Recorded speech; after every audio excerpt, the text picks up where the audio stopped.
We have 3 drinks here. Okay. You already know. आपको लगता है आप difference बता पाओगे? तो आप बोल रहे हो ये thumbs up है, ये coca-cola है और ये This is coca-cola for sure. This is thumbs up.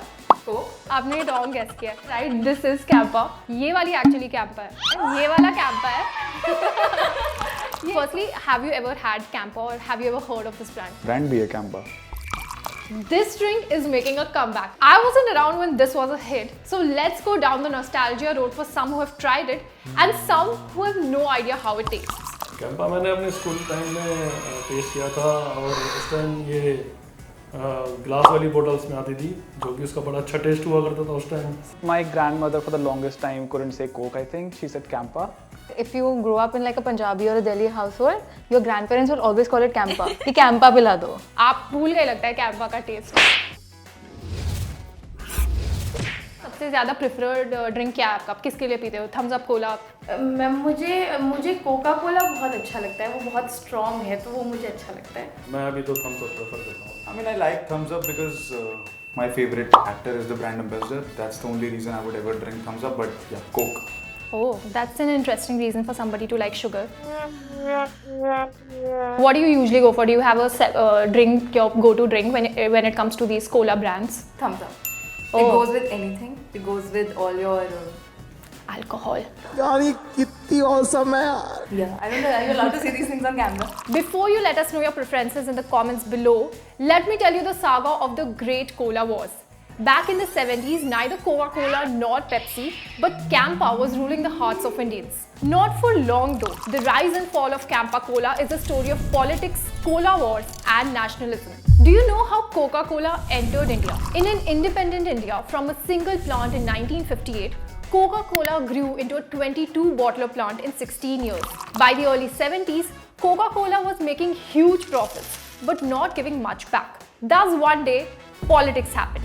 For a protectionist India, Coca-Cola was a symbol of Americanism and not tolerated at all. Fast forward when Indira Gandhi became the Prime Minister and brought in the Foreign Exchange Regulation Act. And the fear of all things foreign became rooted in the Indian psyche. And then the emergency was imposed. 25 जून 1975 को रातों रात सब कुछ बदल गया. 26 जून 1975 का दिन भारत के इतिहास का सबसे काला दिन कहा जाता है. It paved way for the newly elected Morarji Desai government that wanted to prove what it was to be Indian. His government came up with an act in the hope that Coca-Cola would not abide by the conditions of the act and leave the country. As per Foreign Exchange Regulation Act, Coca-Cola could only keep 60% of its profits and invest the other 40% in India and nowhere else. Surprisingly, they agreed to this. But what seemed like the end of problems for Coca-Cola was just the beginning.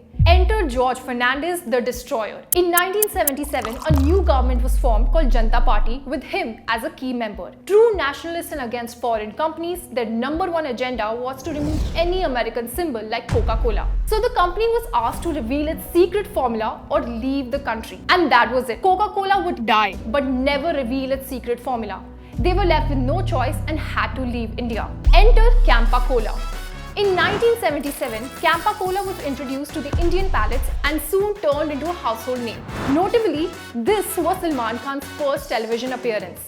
With the slogan, "The Great Indian Taste," Campa Cola appealed to the Indian palate. It ruled the Indian hearts right through the 1990s. But the fizz didn't last long. The year was 1990 and India wasn't the same anymore. It was ready to open its gates to foreign players. So guess who made a comeback? You got it. In 1993, Coca-Cola made a huge comeback, plummeting Campa Cola's success. And since then to now, Coca-Cola has been ruling in numbers. As for Campa Cola, it had to exit the market. Delhi's bottling plants and offices were closed in 2001 and in 2009, and the brand just stayed limited to Haryana. Till 2012, the company's name was not left in the market. And now, after these many years, Mukesh Ambani's Reliance has relaunched the iconic beverage brand Campa Cola. I leave it to you to decide if it can make a comeback or will it be just another beverage. For more informative videos like this, keep watching India Today Newsmo.